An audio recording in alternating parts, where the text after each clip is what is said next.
Bonjour Benoît Coquart, je Bonjour. suis très heureuse de vous recevoir ce matin parce que vous faites partie, avec des gens comme Jérôme Fourquet, de ceux qui analysent au quotidien la France, et pas seulement la France que l'on verrait en haut de l'iceberg, je dirais, c'est-à-dire visible dans les vitrines, à la télévision, dans les journaux, non, celle qui s'exprime pas forcément tous les jours, justement, sur les antennes, qu'on entend un peu plus d'ailleurs sur RMC, notamment grâce à vous tous et vos témoignages au 32-16, mais que notamment une partie des élites politiques n'ont pas vu et n'ont, semble-t-il, pas écouté. Vous êtes sociologue, vous travaillez notamment sur ces campagnes, la ruralité, ce vote que vous avez étudié notamment dans la région Grand Est. Le vote rural est-il un vote RN? Et quand je dis rural, je pense au sens large, c'est-à-dire évidemment campagne, mais aussi petits bourgs et villes moyennes. Vous avez raison de préciser, parce que c'est dans les petits bourgs et les villes moyennes qu'on retrouve le plus fort vote RN aujourd'hui. On part souvent des villages, mais c'est les petits bourgs et les petites villes, où en fait ce qui se passe, c'est qu'on a une sorte aujourd'hui d'hégémonie politique qui s'est installée, parce que la France, elle est très très polarisée aujourd'hui. On a des grandes villes qui donnent en fait l'impression de rejeter massivement le vote RN, avec des manifestations qui se sont mises en place. Et moi, depuis où je suis, donc dans les campagnes, les bourgs du Grand Est, on me dit mais où sont les gens qui ont voté Macron? Déjà lors de l'élection présidentielle, on me disait mais où sont-ils? Et dans les villes, on dit plutôt l'inverse. Et dans les villes, à on Paris, dit l'inverse. on dit oh non, mais qui sont ces gens Ouais. qui ont voté RN? En fait, c'est une vraie coupure C'est quand vrai. même, et on l'a vu Ouais. sur les cartes après l'élection. Ouais, tout à fait. Il y a une polarisation parce qu'en fait, typiquement, quand vous êtes dans un petit bourg désindustrialisé comme ceux sur lesquels je travaille, dans votre entourage, tout le monde dit plus ou moins une affinité avec le RN, même si les gens s'abstiennent.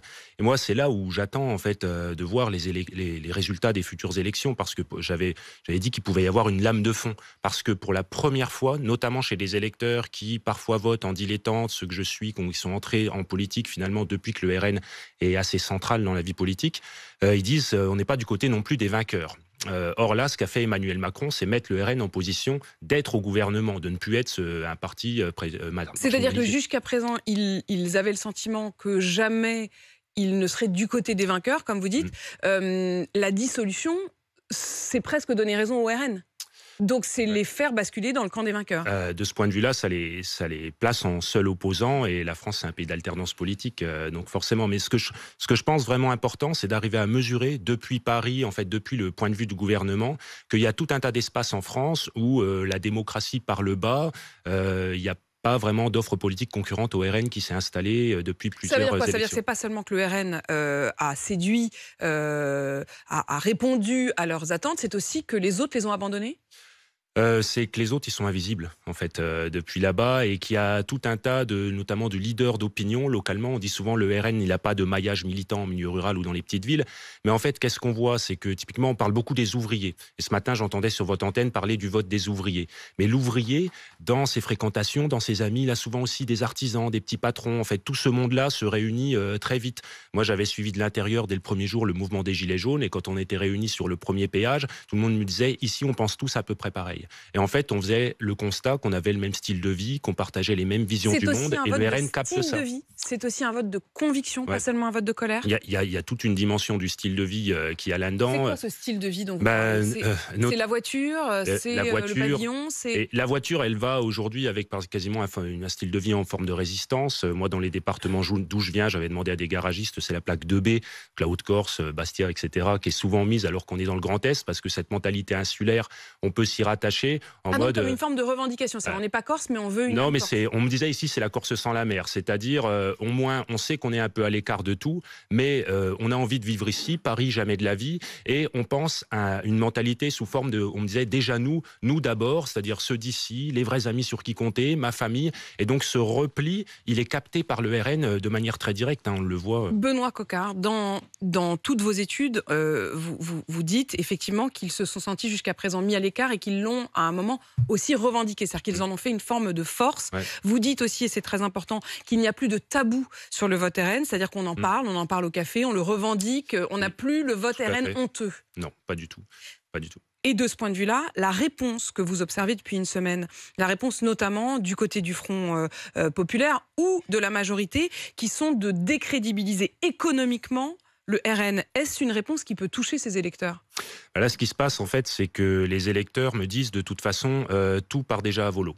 C'est-à-dire qu'on a l'impression que les services publics, c'est pas tellement le sentiment d'abandon, je veux dire, qui domine au sens où on se dit ah, on attend que les gens des villes nous regardent. C'est pas ce qu'attendent finalement les ruraux. Au contraire, ils veulent plutôt, moi, dans ce que j'entends, qu'on les laisse tranquilles. Par contre, ils se disent ça marche déjà plus. Les grandes usines dans lesquelles on travaillait, elles ont disparu. Les services publics, ils sont en décrépitude.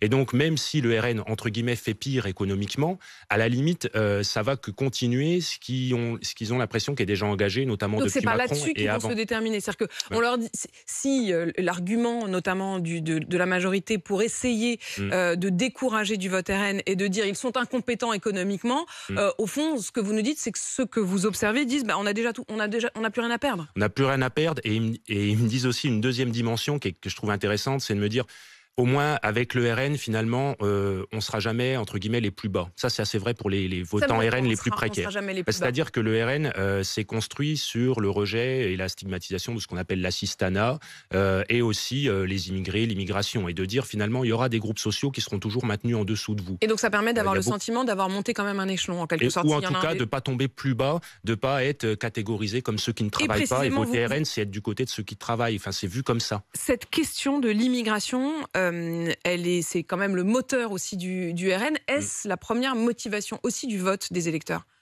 Disons que tout est mêlé, c'est-à-dire qu'on a peur d'être déclassé économiquement, et ce discours-là d'un choc des civilisations, d'une immigration, finalement à l'échelle globale, on ne la vit pas dans son bourg. Mais simplement, les concurrences, les oppositions qu'on a, on les recycle de cette manière-là. Ce que Julien voulait vous poser comme question, me semble-t-il. Bonjour Julien. Julien, infirmier à Montpellier, précisément sur cette question du décalage. Benoît Coquart vous écoute. Moi j'en ai un peu marre d'entendre les propagandistes qui nous prônent la dictature de la ruralité. Et moi je suis désolé, ces gens-là ils votent RN contre l'immigration, et je vais le dire entre guillemets, ils voient un arabe tous les 36 mois. Donc il faut arrêter à un moment donné de nous vendre la ruralité comme si c'était des gens vertueux et que nous dans les villes on serait que des gros cons prétentieux et quoi. C'est très intéressant parce qu'on sent qu'il y a une sorte de... Je vous ai quand même régulièrement en ligne, Julien, et c'est rare que vous le disiez comme ça. Ça veut aussi dire qu'il y a une forme presque de clash quand même qui serait les plus cons. C'est-à-dire, excusez-moi, mais c'est un mot qui m'a beaucoup frappé hier dans des propos d'Ariane Mouchkine. Ariane Mouchkine, c'est une artiste engagée depuis des années qui dit au fond, nous, la gauche, nous avons une forme de responsabilité, dit-elle, parce que longtemps, on a cru que ceux qui votaient RN étaient des imbéciles, et puis on a fini même par les traiter de salauds. Je reprends votre mot, Julien, parce que c'est aussi ça, c'est presque une injure. Et sur la question aussi de il ne voit un arabe que les 36 du mois. Je reprends encore votre propos, Julien. Oui, mais c'est pas comme ça que ça se joue. En fait, dans le vote et dans les affinités politiques, on recycle des choses qu'on vit soi-même dans sa vie. Moi, ce que je vois, c'est les personnes que je suis depuis 10 ans, c'est qu'ils ont beaucoup d'expérience de conflits, de concurrence avec leurs semblables. Donc, c'est pas des immigrés. Mais parce qu'il y a moins de boulot, parce que les bonnes places sur le marché du travail sont plus concurrentielles, parce qu'il y a des logiques de piston, tout ce sentiment d'injustice, il domine dans leur vie. Et donc, ils ont l'impression, comme ils me disent, tout le monde se tire dans les pattes. Et je vous recite là des paroles d'enquêté. Marine, elle est la seule à dire que ça pète de partout. Comme si finalement ce tableau conflictuel du monde social, qui a longtemps été galvanisé et repris par la gauche politiquement, notamment aux heures du Parti communiste, il y avait un nous, il y avait un eux des patrons, on assumait que le monde social était conflictuel. Aujourd'hui, c'est le RN qui attrape ça. Donc après, la question, si vous voulez, des immigrés, elle arrive en surplus et elle se greffe à ça.